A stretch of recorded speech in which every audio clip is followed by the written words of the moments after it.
Lauren and I are at the wilds ready to go on safari. Good. Did you know that parody? The male is digging in the water and slinging mud all over himself and his antlers to make himself more beautiful. Alright, so the bubbles in the water when they're poured. But the male has a lot to worry about here because there are about 15 other bucks out here in these pastures, and he knows that he has competition, and he's going to, he is currently peeing on himself. You can tell because he's swinging his tail in a circle. That's how they spread it all over them.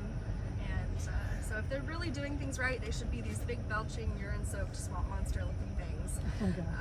It's quite the show to get to see these guys out here. They do keep our yurt guests up all night. The yurts are right on top of the hill here, so.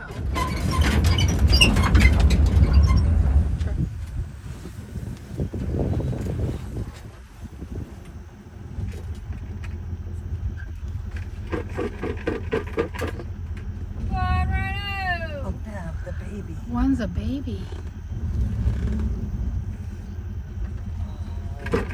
3 rhinos. Come on!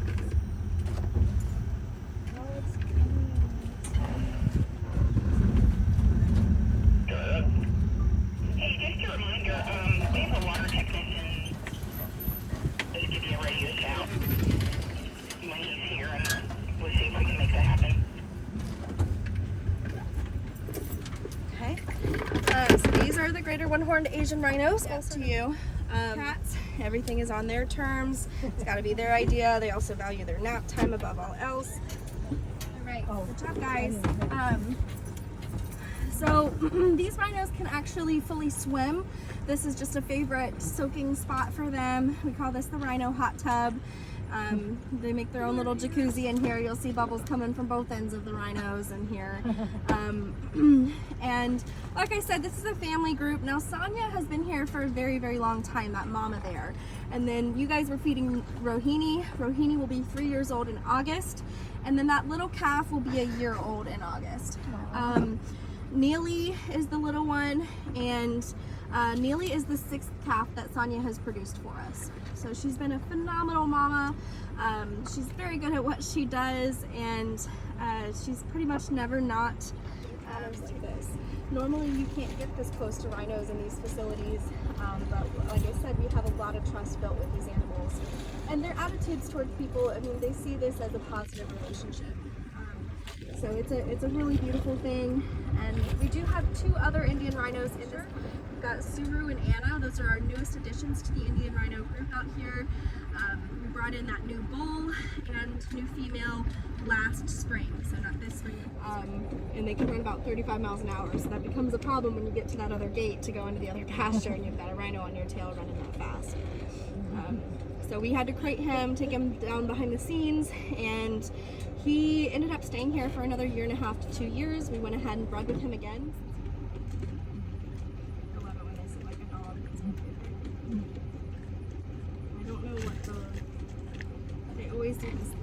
Rohini loves to lick her mom all the time. She's like licking mud off of her now, which is super gross. They're rhinos, they're wild animals. So for this species, one of the problems with them is that, you know, we become very jaded to animals like this here. We do have more space, we can grow a larger group, and with this species, since there are less than 40 in North America. Yeah.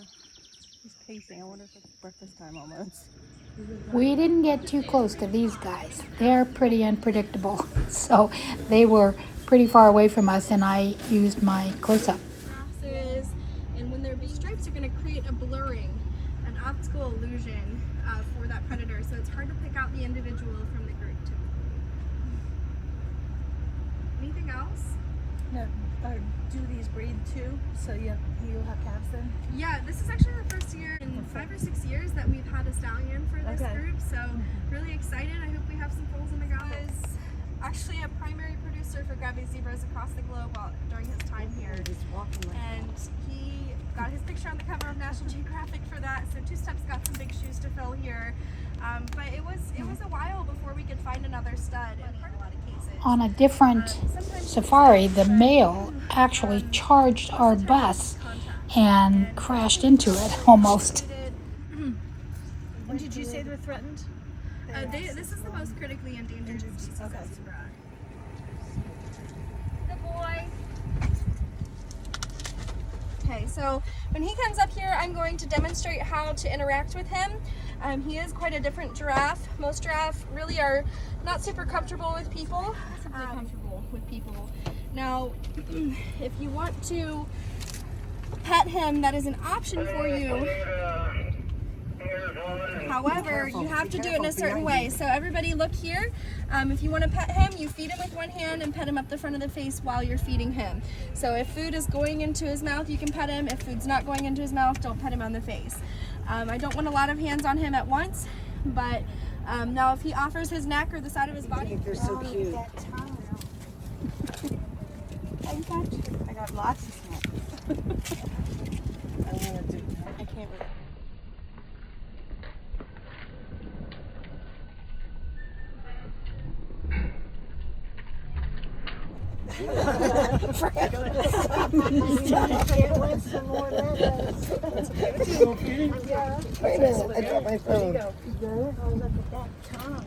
Okay, move over there. Yeah, move over.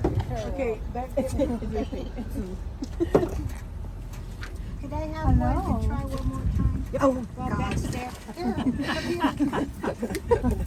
Here we go. How old is he? He's 13. Okay.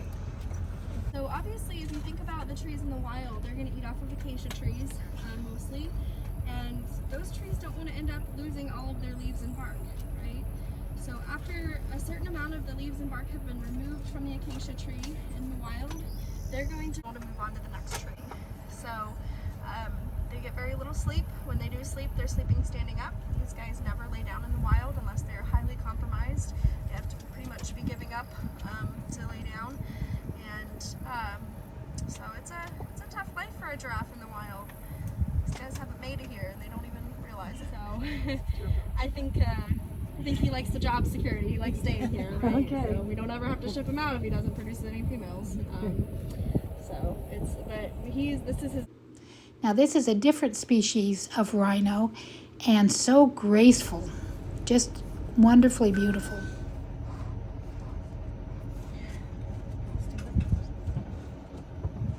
Times, but it's up to them. I've seen pictures where people actually can touch them. Now watch this. This is crazy. A male We tried to used get do into another evening male's at the space. outpost, so that was a different experience where we would actually bring rhinos into the enclosure and do guided interactions. Easy, Kenny. Easy, Uh-oh. Love me. Yes, You can pet him? yes, she said I could. Okay, I can't get it over on this side. I would absolutely snuggle every creature I could. They're sweet animals. You give him a good stretch, he'll stay there with us. Feels good for them. Do you want to pet it, Jen? Yeah, go on up there. But as you can see, he was pretty docile after all, and it was very fun to pet him and very strange. About every 42, 45 days.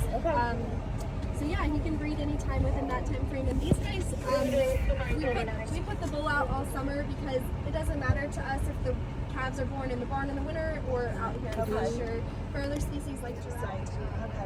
Yeah. Because that's a lot more dangerous. You have to do animal feed bedding in the barn if they're going to have their babies in the barn, and it's just not a great situation. Good boy, Kenny. It doesn't even feel like it. It doesn't. It's about 3/4 of an inch, so still pretty thick, but all mammals have some hairs going all across their body. So even rhinos have small hairs going across their body that adds to the sensation. They have nerve endings all the way to the surface of the skin. So these guys, even though we don't hand feed them anything, they are much more touch motivated. This was a 2.5-hour safari, and it was an amazing trip. The views were beautiful.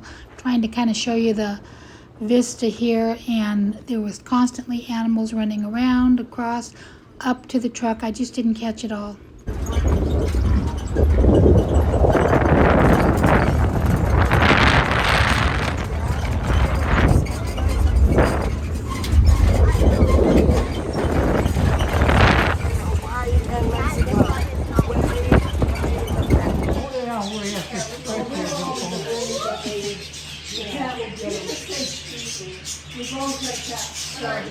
Apparently you have to worry about some other people here, but I've never heard or seen them growing up.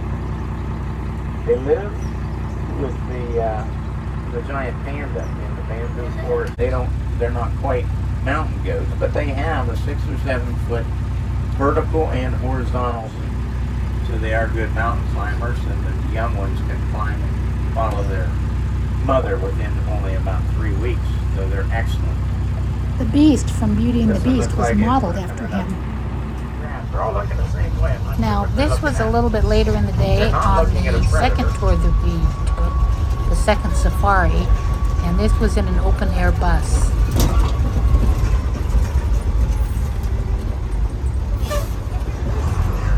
Through tall grass or any other predator. They see a predator, they give a coughing sound to alert any. Now, these are the primitive yurts at the outpost where we camped the second night. On the bottom, you'll see them swimming. See down these. Okay, as soon as he's crossed, I'm going to slip up there. Now, this was the view of the lake from our porch at the cabin where we stayed the first night.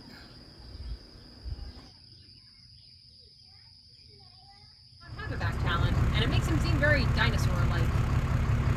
She looks docile, but you And they like wait. to walk She comes past after these me. gates. So this Hang is- in there. it's Watch what this. She will most likely do as soon as I try to pass.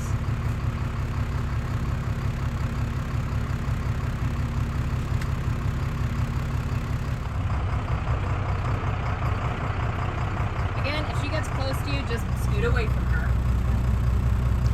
Oh my goodness. And then she just walked right up to my window, and we were like nose to nose, and I just kept filming, ever thinking she might snatch my camera, which of course she didn't, but I was like literally nose to nose. Then she walks up to the driver who was sitting right in front of me.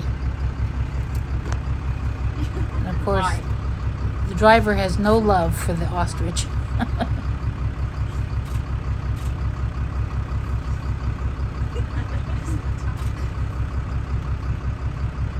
She's like, well, are you going to open the gate?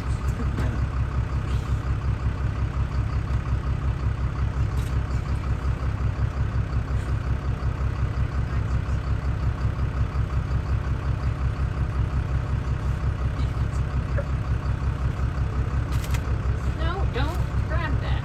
That's not for you. No.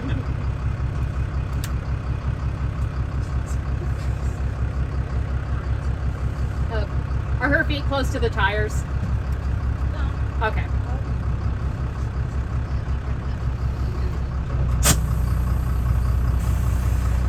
And she's gonna walk through the gate.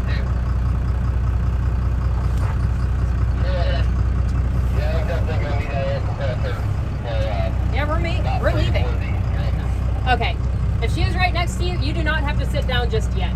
That is the only exception I will give to the stay seated while the bus is moving rule.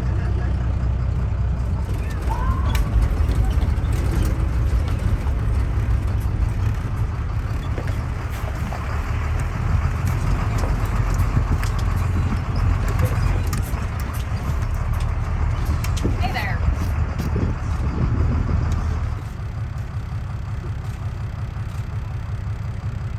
So giraffes are the tallest land animals. They're one of the few animals that will walk with both legs on one side of their body, meaning that they will take a step with both left legs at the same time and both right legs at the same time. And those two bumps on their heads are often mistaken for horns, but they're actually called ossicones, which is basically an extension of bone that's covered in fur. That's it. tell because their spot patterns are a little different from each other.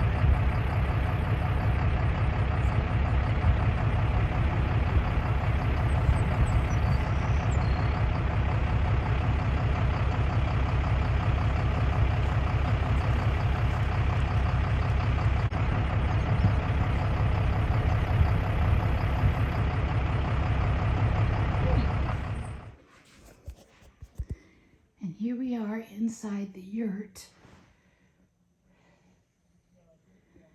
We haven't set up yet. Very primitive. And there's a bird's nest up there, and we put the curtains to keep the birds out. But that's our yurt. I'll get a picture from the outside. Of course, the sunset was beautiful. So I decided to go ahead and at this point take a 360-degree look at where we were staying. And that was the observation yurt and pathway up to it. And there was a dining area underneath. And then I'm standing in the lobby part, the living room, if you would. And this is, we ended up, I slept out here in the end because they forgot to bring my blow-up bed. So I slept on the couch. And this is all open air. There's no screens or anything. It was just beautiful.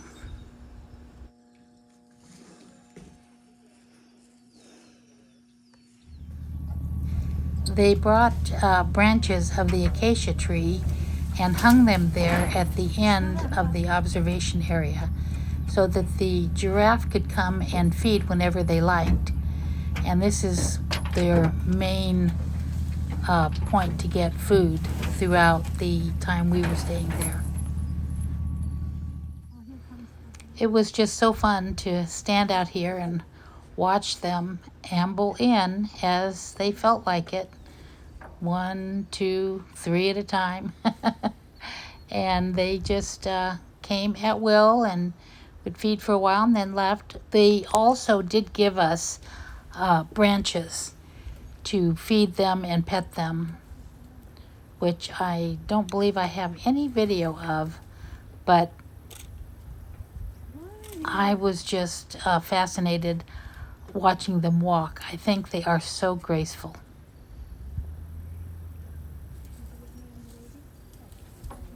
This one seemed a little hesitant because of all the people. And later, I think we found out that the guide had told us that it was the first time that this little one had ever taken any food from people. Hey, Mama. Daddy, were you taking video all that time?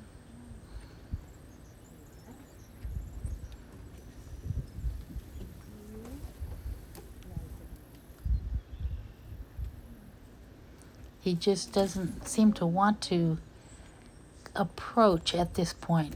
This was pretty early in the visit.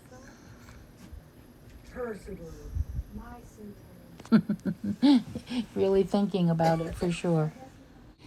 This now is the next morning. It's dawn. It's all misty. We had a little rain overnight and it was all foggy and misty. It was just beautiful. I loved watching the giraffes walking up through the mist, and it was just an amazing morning. This was pretty early, and the giraffes were here feeding, and you can see now they have pretty much stripped almost all the bark off of those branches, and they have eaten most of the leaves. So they did feed throughout the night and then this next morning. So anyway, it was a wonderful safari, a wonderful time. If you're still here listening, thank you so much for watching. And make a trip out to the wilds yourself. You won't regret it. Bye-bye.